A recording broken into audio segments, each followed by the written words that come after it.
అయితే ఎన్నోసార్లు కూడా ఇట్లా వద్దు దీపిక పద్ధతి కాదు అని అంటే చాలాసార్లు మా అత్తయ్య నా మీద పోలీస్ స్టేషన్లో కేసులు కంప్లైంట్లు ఇచ్చింది సార్ 6 సార్లు. ఇంటికి పోతే నన్ను తిట్టిండు కొట్టిండు అని స్టేషన్లో పోయి మాట్లాడుకున్నాను సార్. మా వైఫే సాక్ష్యం, మా వైఫే మా ఆయన ఏం తిట్టలేదు, మా ఆయన ఏం తిట్టలేదు, మా ఏదో చిన్న గొడవ పెట్టుకున్నాం అనేసి మా వైఫ్ కూడా ఎన్నోసార్లు సజెషన్ చెప్పి బయట మామూలుగా కాంప్రమైజ్ అయ్యాను.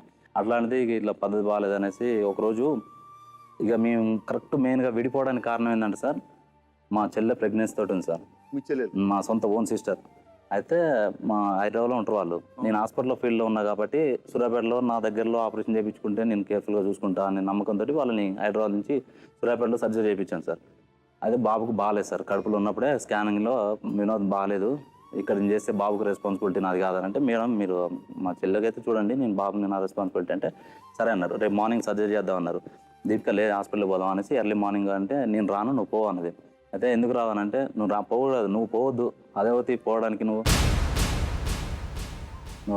అని పోతున్నది అంటే కోపం వచ్చింది సార్. అప్పుడు కొట్టాలంత కోపం వచ్చింది కానీ కామ్గా వెళ్ళిపోయాను సార్. వెళ్ళిపోయినా కూడా బాబు అంటే మా చెల్లె డెలివరీ అయినా కూడా చెల్లెకి ఇట్లా కొడుకు పుట్టిండు దీపిక హాస్పిటల్కి రా ఫస్ట్, తర్వాత ఏమన్నా ఉంటే మాట్లాడదాను అంటే లేదు నేను రాను, నువ్వెందుకు పోయినా అవసరం, నువ్వు పోయినావు కాబట్టి నేను పుట్టింటికి వెళ్ళిపోతున్నా అని లాక్ చేసుకుంటాను. లాక్ చేసి రూమ్ తాళం అదే రీజన్ సార్, లాక్ చేసి వెళ్ళిపోయింది. ఎందుకు మీ చెల్లెంటే కోపం అమ్మాయికి? మా చెల్లెతో ఏ రోజు కూడా ఫోన్లో మాట్లాడలేదు, డైరెక్ట్ మాట్లాడలేదు. అన్నయ్య వదినా కాబట్టి వచ్చింది సార్ తను. నేను నా ఫ్యామిలీతో కలవడం తనకి ఇష్టం లేదు సార్. మా వైఫ్కు పోయిన తర్వాతకి 15-20 రోజులు వండుకొని తిన్నా సార్. ఒక్కరిని వెళ్ళిపోయింది సార్. ఇంటికి డెలివరీ అయిన రోజు నుంచే నువ్వు వద్దంటే పోయినావు అనేసి వెళ్ళిపోయింది సార్. ఇక అట్నే నెల 15 రోజులు వండుకొని తిన్నా. అట్లనే అమ్మమ్మ వాళ్ళ ఇంటికాడ ముత్యాలమ్మ పండుగ సార్. అయితే పండగకి వెళ్ళాం. పోయినా ఆ రోజు ఉన్న నెక్స్ట్ డే మార్నింగ్ ఇక నాకు హాస్పిటల్లో పని ఉందనేసి సూర్యాపేటకు వచ్చిన. వచ్చేసరికి బజార్లో జనాలు వాళ్ళు వీళ్ళు మా ఆడవాళ్ళంతా మా రూము మా అత్త వాళ్ళ రూము పక్క పక్కనే ఉండే అప్పుడు. అయితే అంతా అక్కడ ఉన్నారు, ఏంటి అబ్బాయి వీళ్ళు ఇక్కడ ఉన్నారంటే ఏం చిన్న ఏంది బజార్ అనుకుంటారా ఇంకేమనుకుంటారా అది అనేసి నన్ను అంటున్నారు ఆడవాళ్ళు. అయితే ఏమైందంటే ఏంది నేను ఊరికి పోయి ఇప్పుడు వస్తున్న 3 days నుంచి లేను కదా నేను అంటే, మీ భార్య మీ అత్త కలిసి ఇట్లా వ్యభిచారం చేస్తూ దొరికిపోయారు,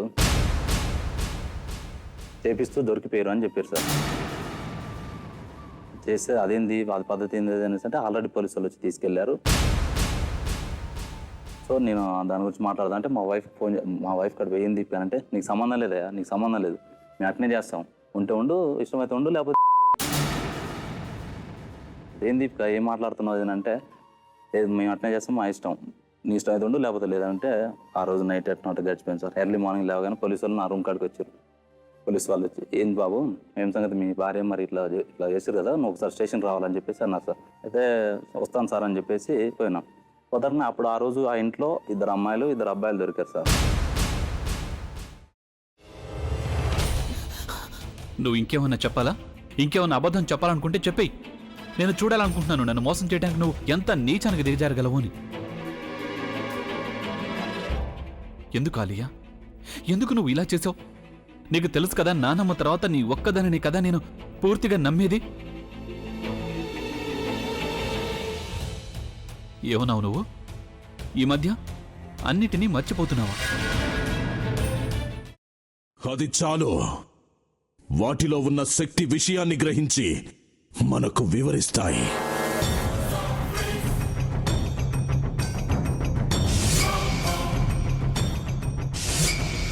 ఎవరు ఆ దండ విప్పొద్దు, గది తలుపులు తెరవద్దు.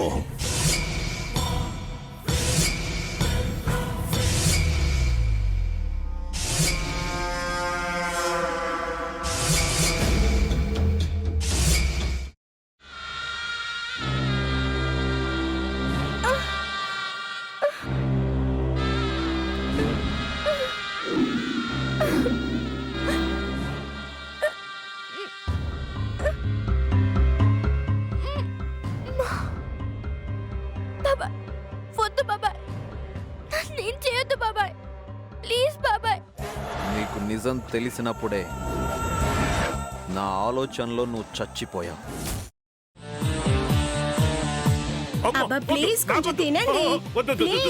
భీమారావు గారు మీరా? ఇగో మీరా కాదు సక్కుబాయ్. అవును మీ పనామే లేచిపోయిందని చెప్పి కంప్లైంట్ ఇచ్చినావు కదా. రేయ్, ఆయన కంప్లైంట్ ఇచ్చింది లేచిపోయిందని కాదు, కనిపించడం లేదు అని. అట్లానా? సరే మేడం. ఇడియట్. ఆ వంట మనిషి పేరేంటన్నారు? రత్తాలు మేడం. ఏం పెద్ద మంచి, నీ వంట మంచిని కూడా మేడం అని పిలుస్తావా? రేయ్ హాఫ్ బ్రెయిన్,